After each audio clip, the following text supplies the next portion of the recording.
Will the lockdowns ever end? Let's have a look. Hello everyone, Florian.Heise here and welcome to another episode of HeiseSays. Grab your stein of coffee because, well, I want to look at a few things and ask the question, will the lockdowns ever end? Now, Scott Morrison, our Prime Minister, has a plan to get us out of lockdowns, everyone. And part of that plan is based on information and modelling from the Doherty Institute. But we have reports from the media that premiers aren't even going to end lockdowns. They're not going to end border restrictions. And, well, the much hoped for freedom may not materialise. So let's have a look at a few things. We'll first start by looking at Scott Morrison's, or ScoMo's, plan for, well, to get us out of this. And this is remember, the four-stage plan. I'm just getting my earphones in. The four-stage plan that all of the premiers have already agreed to, everyone. The national plan we have developed and agreed is our pathway to living with this virus. That is our goal, to live with this virus. So hopefully that means the obsession with zero COVID is coming to an end. Because it's going to be impossible, everyone. I think everyone understands and knows that. Not to live in fear of it. He's become a stoic. Fantastic. Stoicism. Good to see. It is a plan based on the best possible scientific, medical and economic advice. I would argue available to any government in the world. We have the best people working on these issues, and it's based on the best evidence that is available to our government. It is a plan that has been developed very carefully, and I want to stress over many, many months. Now here's the concern. Some people are raising the issue, perhaps the modelling that the Doherty Institute has put out and has undertaken, is it still up to date? Will they have to revise it again? We'll have a look at their statement. We began this process earlier this year. We've been through 2 iterations of the Doherty modelling to produce the national plan targets that were agreed a month or so ago. And indeed, as you will recall, the national plan was first agreed without those targets attached to it, understanding what the steps would need to be, and then with the science guiding our decisions about what those targets should be. We have been cautious during the pandemic, and that has saved lives, and it has saved livelihoods. There's no doubt about that. 30,000 lives saved, 1 million people back in work, as we have combated this virus in all of its strains over this more than 18 months now. But once you get to 70% of your country that is eligible for the vaccine, and 80%, the plan sets out 70% eligible of the country that's for the vaccine, actually vaccinated or eligible? That we have to move forward. We cannot hold back. I'd agree with that. I think a lot of people would agree with that. A lot of people are getting frustrated. And while Morrison's happy that they've saved lives, they've saved jobs, there are other people that are doing it tough, very tough. Our task between that day and now is to ensure that we ready ourselves for that next phase. It means that we must continue to vaccinate at the record paces we are now doing that. We must ensure that our public health systems are ready for the increase in the number of cases that will occur. I mean, that's a very good point that he's made there. Well, here we go. We've got a certain number of ICU beds. The issue with the coronavirus is that the extent of stay in ICU is somewhat longer than other illnesses, and that puts extended pressure on the system. And you don't want people who are not suffering from this illness, who genuinely need access to these ED services or ICU services, missing out because they haven't prepared. And hopefully, they are implementing strategies and plans over this last year that they have had to try and ensure that we have the capacity to deal with this once the lockdowns become a thing of the past. And I'm hopeful that we may be seeing an end to these lockdowns by next year. What do you reckon? Maybe only in limited areas like LGAs for short periods, but how entire states, hopefully that'll be a thing of the past. Hopefully people will just realize there is a price we're going to have to pay. We must be clear about the rules, the common sense rules that continue to apply post 70% and post 80%, which is factored in to the work that is being done, that has been the basis of our plan. Common sense rules. And we must adjust our mindset. Cases will not be the issue once we get above 70%. Dealing with serious illness, hospitalisation, ICU capabilities, our ability to respond in those circumstances, that will be our goal. And we will live with this. Well, that's my mistake there. I thought that should be the goal from the very beginning. But, okay. At least it's being talked about now and put out to the public. This virus as we live with other infectious diseases. That's what the national plan is all about, was always about. That's how we designed it, and that's how it needs to be implemented. Because the national plan is our deal with all Australians. It is the understanding that we have with Australians making their sacrifices now and who have made them over such a long time, that sacrifice will get them to the next step. Because if not at 70% and 80%, then when? Good point. Good point. And when? Then when? We must make that move, and we must prepare to make that move, and we must prepare the country to make that move. This is going to be quite interesting at the next election, because we saw Labor's COVID policy, and a lot of people were frustrated when we went through that, and you can see the video here on the channel. A lot of people in the comments were frustrated that it was simply just pretty much bashing the other guy, attacking Liberal. So if we hit the next election, if lockdowns are pretty much a thing of the past, and if they've just opened up the country and they're dealing with it, that's going to be interesting. And if Labor's just whinging about people not getting enough vaccinations and not having access to it, but by then most people are vaccinated, is it going to even be an election issue then? Maybe it'll be good old fashioned housing.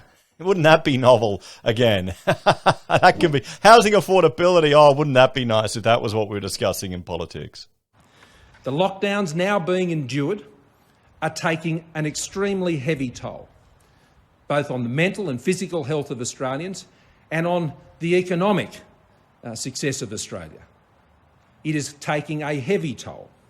And so they must only continue for as long as they are absolutely necessary and not a day more. Hopefully that's what's going to happen.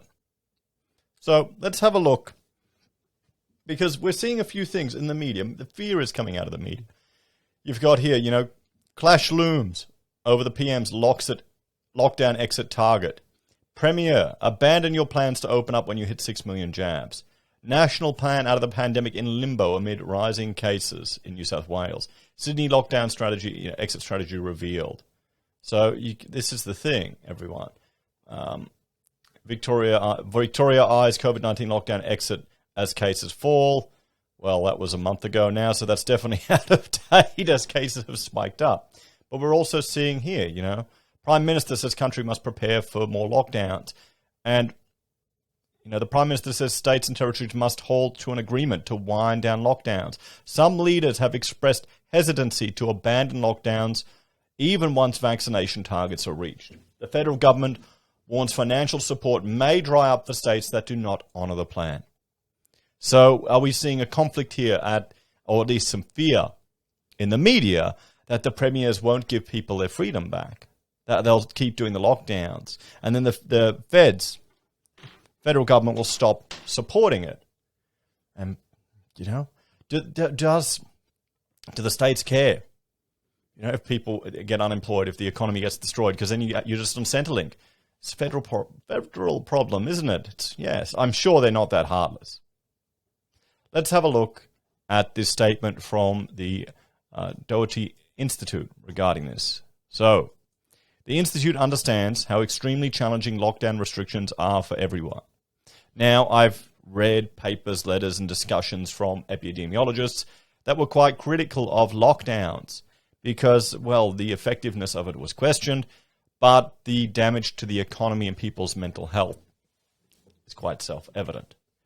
So it would be I would like to see, coming out of all of this, a Royal Commission into our COVID-19 response, so we can see if this is the best approach. Because the danger is people and premiers, there'll be some people out there that will be calling for lockdowns now all the time. We need to make sure that this doesn't become a habit. There is light at the end of the tunnel. Once we achieve 70 to 80% vaccination, we'll see less transmission of COVID-19 and fewer people with severe illness, and therefore fewer hospitalizations and deaths. Now, this is why I got the vaccine, everyone. To reduce my risk of hospitalization. I'm more concerned with the long-term risks and implications of COVID-19 than I am with the vaccine. And I know it's not perfect. I know there's a risk associated with it. But, you know, they're going to open up eventually. It's going to be inevitable, everyone. COVID-19 won't go away, but it will be easier to control in the future. These estimates come from the modelling work completed to date, led by the Doherty Institute and commissioned by the Commonwealth Government to advise on the national plan to transition Australia's national COVID-19 response.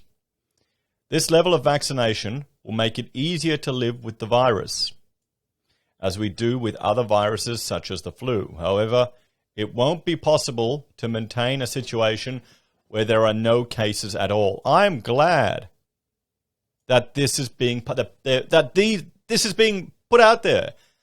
Do people? I mean, there'd have to be some nutters that think we can just completely eliminate it. Look how long it took to get rid of other illnesses.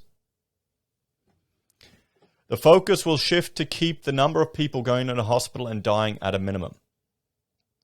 In an average year of influenza, we would have roughly 600 deaths and 200,000 cases in Australia. Any death is a tragedy, but our health system can cope with this. In the COVID-19 modelling, opening up at 70% vaccination coverage of the adult population, with partial public health measures, we predict 385,983 symptomatic cases and 1,457 deaths over 6 months. That's still 3,000 deaths a year. With optimal public health measures and no lockdowns, this can be significantly reduced to 2,737 infections and 13 deaths per year. Okay, that's a big difference. We've learned that from watching countries that have removed all restrictions that there is no Freedom Day.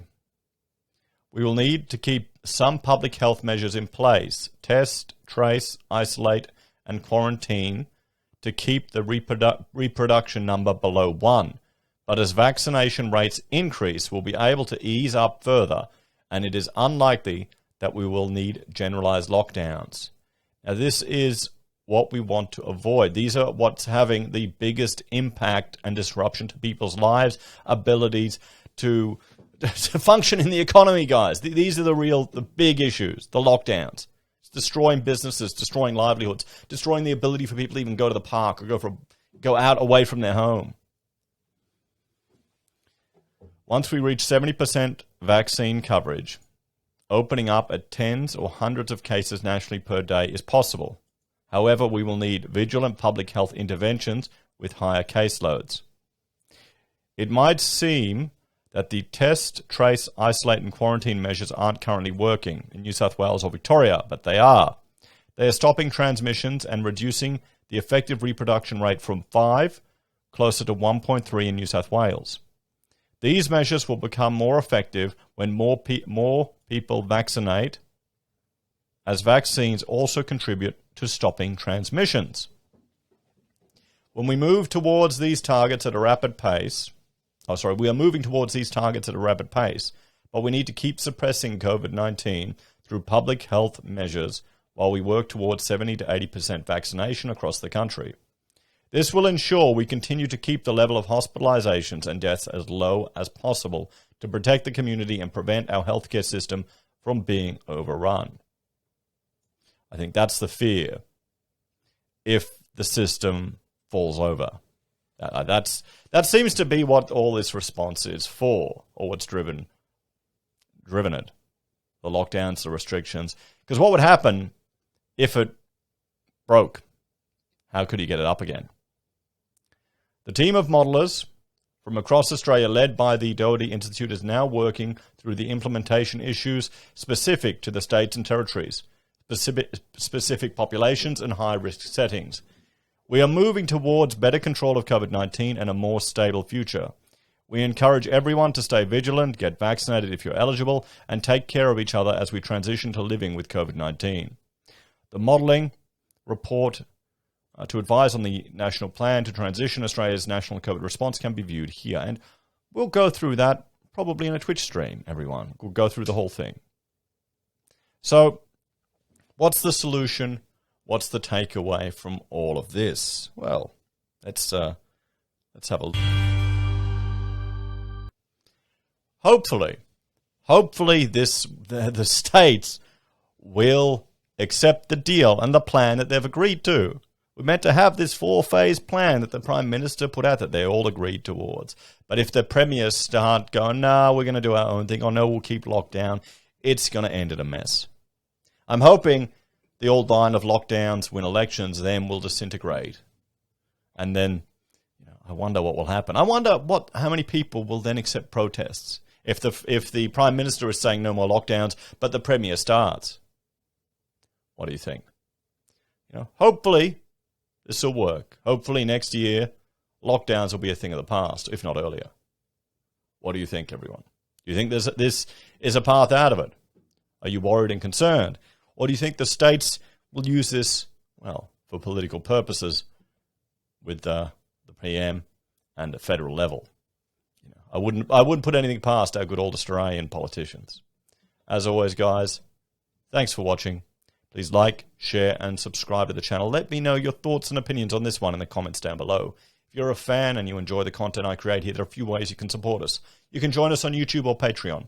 Sign up for SelfWealth or Stake. Use our affiliate links at Amazon, eBay, Independent Reserve, or AussieBroadband. You can buy merch from HeiseSays, use Gold Pass from the Perth Mint, or support us via PayPal. Take care, everyone. Have a great day. I'll see you next time. Bye for now.